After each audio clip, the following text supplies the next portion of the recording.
Assalamualaikum warahmatullahi wabarakatuh. Berjumpa lagi dengan MS Studio. Semoga Allah Subhanahu wa Ta'ala senantiasa selalu melindungi kita semua. Amin Allahumma amin.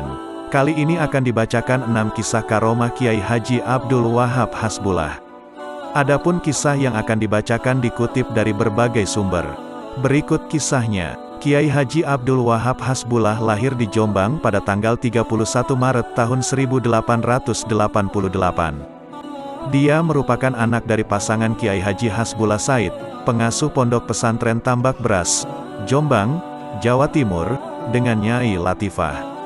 Kiai Haji Abdul Wahab Hasbullah berasal dari keturunan Raja Brawijaya keempat dan bertemu dengan silsilah Kiai Haji Hashim Asy'ari pada Kiai Abdus Salam, Kiai Soicah bin Abdul Jabar bin Ahmad bin Pangeran Sumbu bin Pangeran Benowo bin Jaka Tingkir, Mas Karebet bin Lembu Peteng bin Brawijaya V, Raja Majapahit ke-7. Sejak kanak-kanak, Kiai Wahab dikenal kawan-kawan sebagai pemimpin dalam segala permainan. Beliau dididik ayahnya sendiri bagaimana cara hidup seorang santri. Dia diajak salat berjamaah dan sesekali dibangunkan malam hari untuk salat tahajud. Kemudian, Kiai Haji Hasbullah membimbingnya untuk menghafal juz amma dan membaca Al-Quran dengan tartil dan fasih. Lalu, dia dididik mengenal kitab-kitab kuning, dari kitab yang paling kecil dan isinya diperlukan untuk amalia sehari-hari. Kemauan keras untuk menimba ilmu sebanyak-banyaknya tampak sejak masa kecil. Dia tekun dan sangat cerdas memahami berbagai ilmu yang dipelajarinya. Hingga berusia 13 tahun, Kiai Wahab diasuh langsung oleh ayahnya. Setelah bekal ilmunya dianggap cukup, Kiai Wahab merantau untuk menuntut ilmu. Dia pergi ke satu pesantren, lalu ke pesantren lainnya, termasuk ke pesantren Bangkalan, Madura, asuhan Syekh Holil. Dia juga sempat nyantri di pesantren Mojosari, Nganjuk, dan Tebuireng. Kiai Haji Abdul Wahab Hasbullah adalah seorang ulama yang berpandangan modern.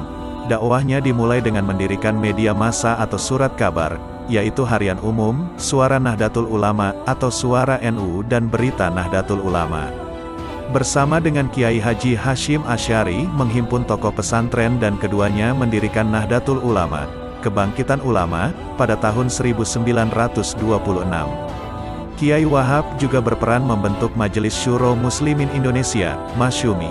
Pada masa perjuangan mempertahankan kemerdekaan, Kiai Wahab bersama Kiai Haji Hashim Asy'ari dari Jombang dan Kiai Abbas dari Cirebon merumuskan resolusi jihad sebagai dukungan terhadap perjuangan kemerdekaan. Sesudah Kiai Haji Hashim Asy'ari meninggal dunia, Kiai Wahab menjadi Rais Am NU. Dia meningkatkan dukungan NU kepada pemerintah Indonesia dalam memenangi perang melawan pemerintah Belanda.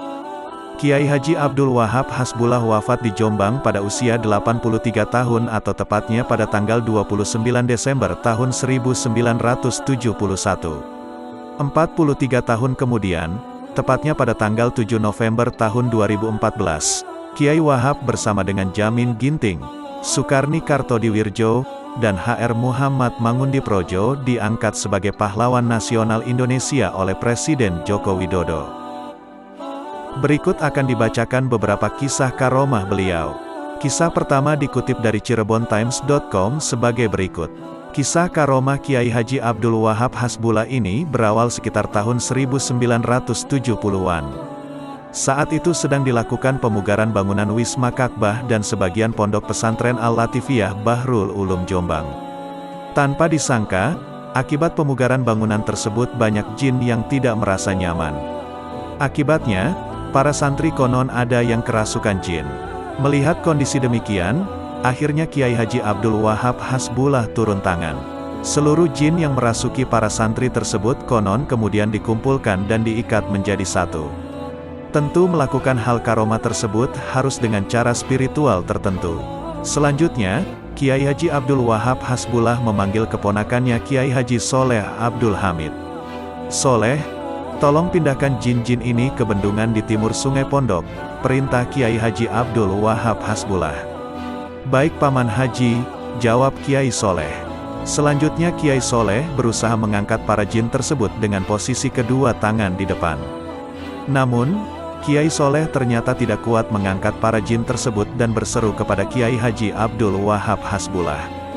"Paman Haji, berat, saya tidak kuat mengangkatnya," kata Kiai Soleh.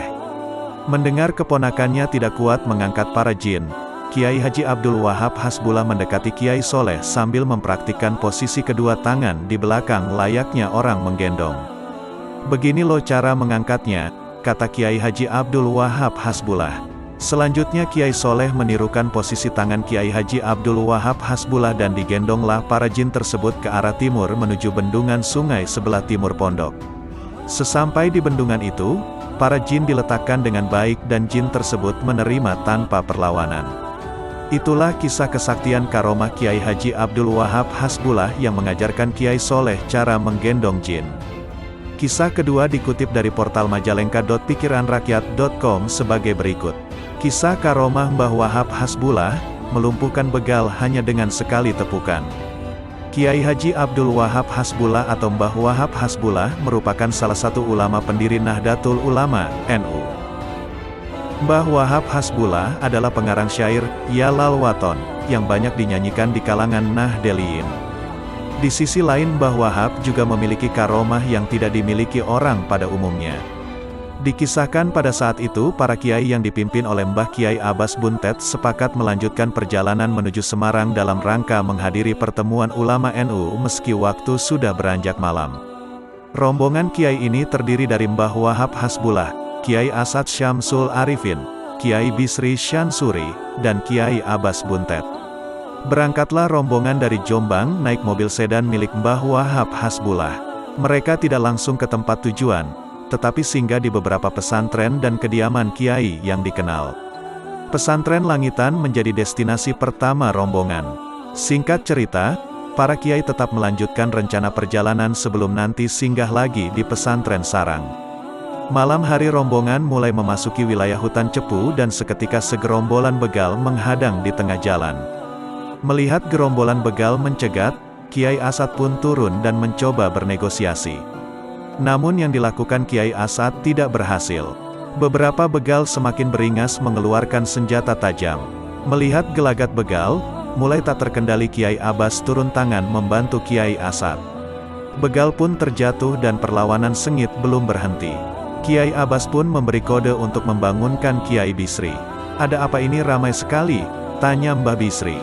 "Begal nekat," jawabnya. Kiai Bisri mencoba mengamati Kiai Abbas yang sedang menghadapi keberingasan sekelompok begal. "Kalau itu bagiannya Kiai Wahab," ungkap Kiai Bisri. "Kang, itu ada begal nekat." Kiai Bisri menepuk pundak Mbah Wahab. "Ada apa?" tanya beliau. "Begal," Kiai Bisri membisiki. "Oh begini loh caranya," kata Mbah Wahab sambil mengangkat kedua telapak tangannya. Kemudian, suara keras tepukan tangan beliau menuntaskan pertarungan. Seketika kelompok begal pun terpental dan terjungkal kaku tidak berdaya. Itulah karomah Mbah Wahab Hasbullah yang mampu melumpuhkan begal hanya dengan sekali tepukan. Kisah ketiga dikutip dari pwnujatim.or.id sebagai berikut.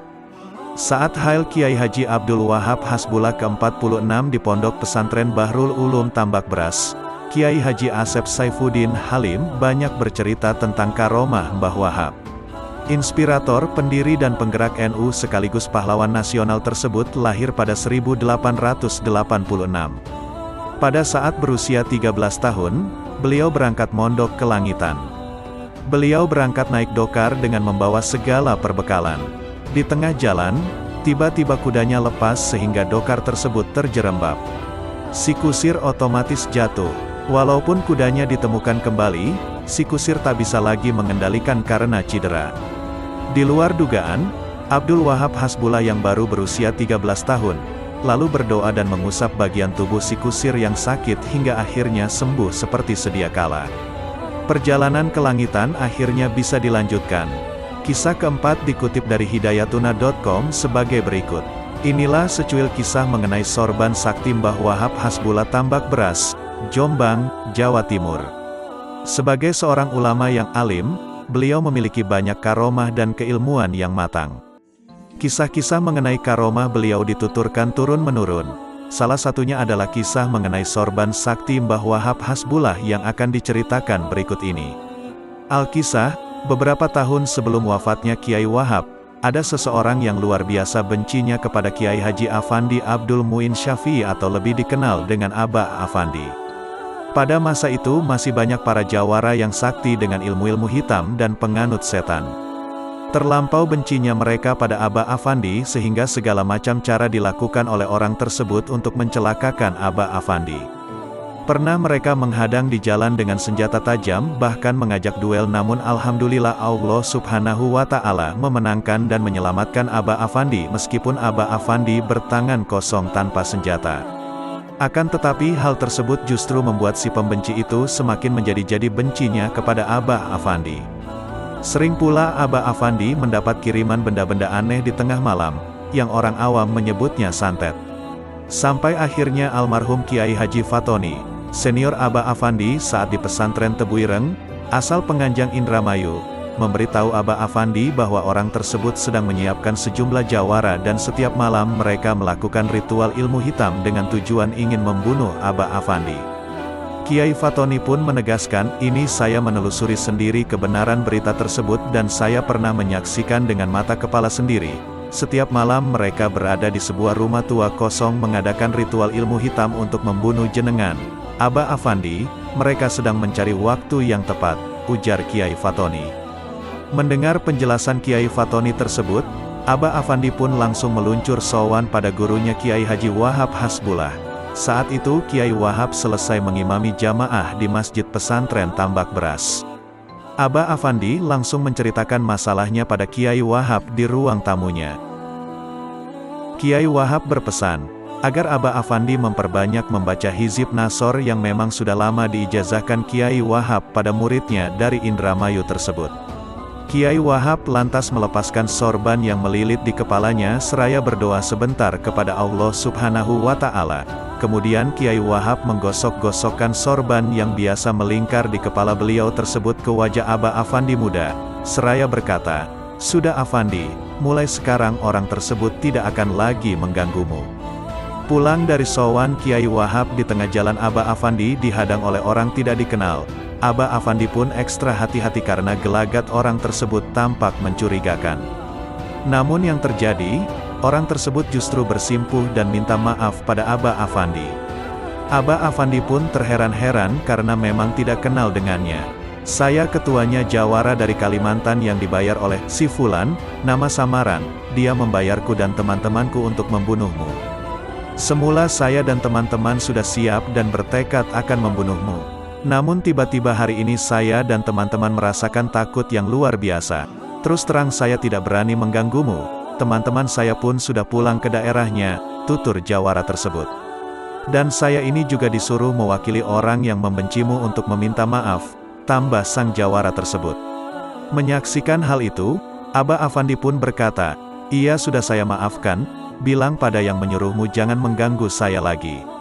Aba Afandi pun meninggalkan orang itu sambil bersyukur pada Allah Subhanahu wa Ta'ala seraya bergumam, "Alhamdulillah doa Kiai Wahab memang mustajab, langsung dikabulkan oleh Allah Subhanahu wa Ta'ala." Demikian secuil kisah mengenai sorban sakti Kiai Wahab Hasbullah.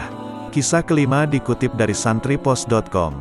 Sebelum Muktamar NU ke-25 di Surabaya pada tahun 1971, telah muncul kabar bahwa Kiai Haji Wahab Hasbullah atau yang biasa dipanggil Mbah Wahab telah wafat. Kabar wafatnya Mbah Wahab ini tentu membuat semua putra-putri dan keluarga beliau terkejut. Tidak terkecuali para santri Mbah Wahab. Mereka pun sedih mendengar kabar tersebut. Tak lama kemudian, keluarga Mbah Wahab maupun para santri menyiapkan segala sesuatunya dalam rangka memberikan penghormatan terakhir kepada Mbah Wahab. Para santri menyiapkan terop dan kursi untuk para pentakziah. Demikian juga dengan sejumlah peralatan dan perlengkapan yang lain di rumah duka tersebut. Di tengah-tengah persiapan itu, tiba-tiba Mbah Wahab terbangun. Sontak kejadian tersebut semakin membuat kaget para santri, keluarga dan para pentakziah yang hadir di tempat tersebut.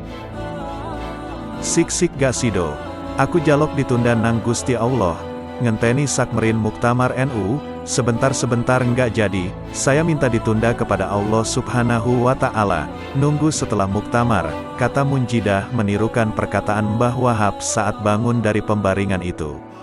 Peristiwa tak lazim ini tentu membuat para santri, keluarga dan para pentakziah terheran-heran bercampur gembira karena Mbah Wahab masih hidup. Dan ternyata benar, beberapa bulan kemudian akhirnya Muktamar NU ke-25 di Surabaya digelar. Saat itu, Kiai Haji Wahab Hasbullah didaulat menjadi Rois Am PBNU menggantikan Rois Akbar Kiai Haji Hashim Asy'ari. Saat itu, Mbah Wahab memberikan sambutan di depan para peserta muktamar. Namun, ketika prosesi muktamar belum selesai, Mbah Wahab minta izin untuk pamit pulang karena kondisi kesehatan yang menurun. Berselang beberapa hari setelah Muktamar NU ke-25 di Surabaya, kondisi kesehatannya semakin menurun. Mungkin ini termasuk salah satu yang dinamakan karomah. Ketika itu, sepertinya Mbah Wahab benar-benar telah tahu jika akan meninggal dunia, hingga akhirnya dipanggillah putra-putrinya untuk pamit. Wes saiki wayahe aku dipundhut. Sudah, sekarang waktunya saya dipanggil oleh Allah, katanya kala itu seperti ditirukan Bunyai Munjidah Wahab. Kemudian, Mbah Wahab mengucap kalimat thayyibah la ilaha illallah, lalu beliau pun menghembuskan nafas terakhir. Kisah ke-6 dikutip dari Tebu Ireng, Ko sebagai berikut. Kiai Haji Wahab Hasbullah merupakan salah satu tokoh Nahdlatul Ulama, NU, yang mempunyai keahlian relatif lengkap. Ulama, politisi, pendekar dan menguasai banyak ilmu kesaktian. Seperti ilmu penataan atau peluru ilmu musuh, guntur saketi dan ilmu-ilmu linuwih lainnya. Selain itu, Kiai Haji Wahab Hasbullah juga menguasai banyak hizib yang biasa diamalkan sehari-hari. Menurut buku, Tambak Beras, menelisik sejarah memetik uswah, yang merujuk cerita pengasuh pondok pesantren Al-Hamidiyah Bahrul Ulum Tambak Beras Kiai Haji Irfan Soleh. Salah satu kehebatan Kiai Haji Wahab Hasbullah yaitu ketika adu kesaktian dengan Presiden pertama RI Soekarno, Bung Karno. Sebagaimana diketahui, Kiai Haji Wahab Hasbullah punya kedekatan yang luar biasa dengan Bung Karno. Bisa dibilang lebih akrab jika dibandingkan dengan Presiden Soeharto.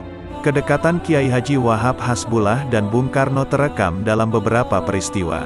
Kedua tokoh ini besar bersamaan sejak sebelum Indonesia merdeka hingga pekikan kemerdekaan bebas disuarakan di Indonesia. Saking dekatnya, keduanya sering saling terlibat diskusi dan kadang juga saling menunjukkan sisi usilnya.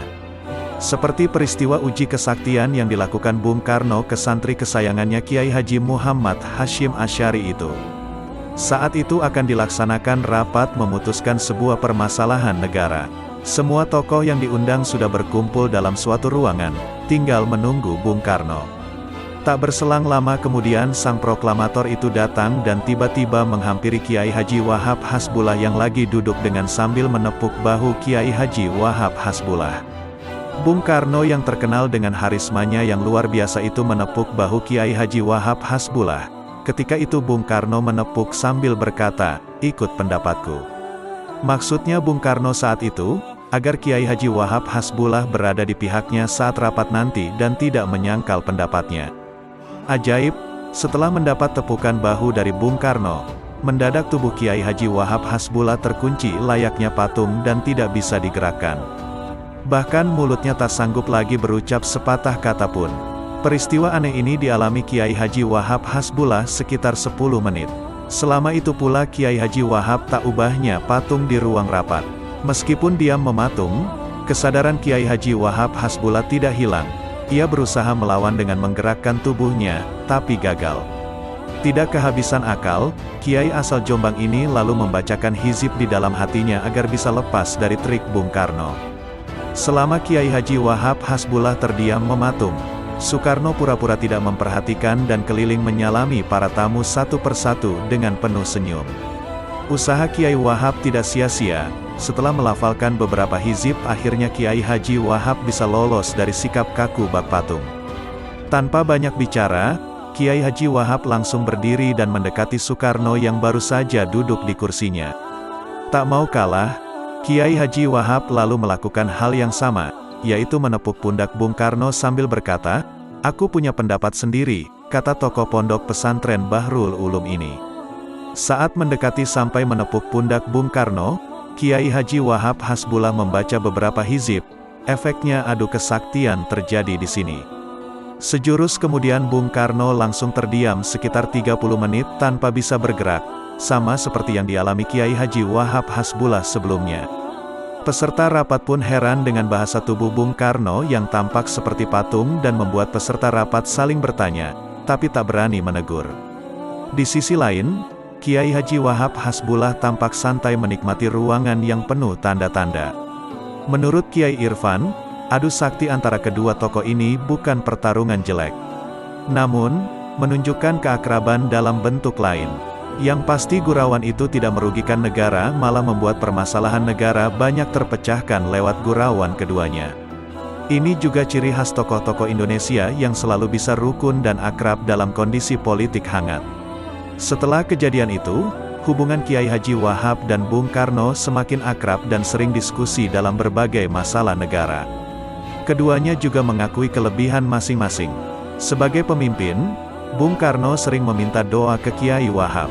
Meskipun Soekarno pernah jadi pengurus Muhammadiyah dan Kiai Haji Wahab Hasbullah adalah tokoh sentral Nahdlatul Ulama, tapi hubungan keduanya tetap akrab. Soekarno sendiri resmi menjadi kader Muhammadiyah di tahun 1930.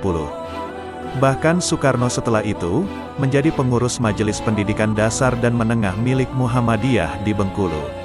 Soekarno pun lantas beristrikan Fatmawati, seorang kader Aisyah organisasi Muhammadiyah, yang juga anak tokoh Muhammadiyah Bengkulu. Fatmawati sendiri merupakan ibu dari sejumlah tokoh, salah satunya Megawati Soekarno Putri. Sementara itu, Kiai Haji Wahab Hasbullah termasuk pendiri NU bersama sang guru Hadratus Syekh Muhammad Hasyim Asy'ari. Kiai Wahab sempat belajar di pondok pesantren Tebuireng yang didirikan Kiai Hasyim Asy'ari selama 4 tahun. Bahkan jiwa kepemimpinannya sudah dilatih di sini dengan menjadi lurah pondok pesantren Tebuireng.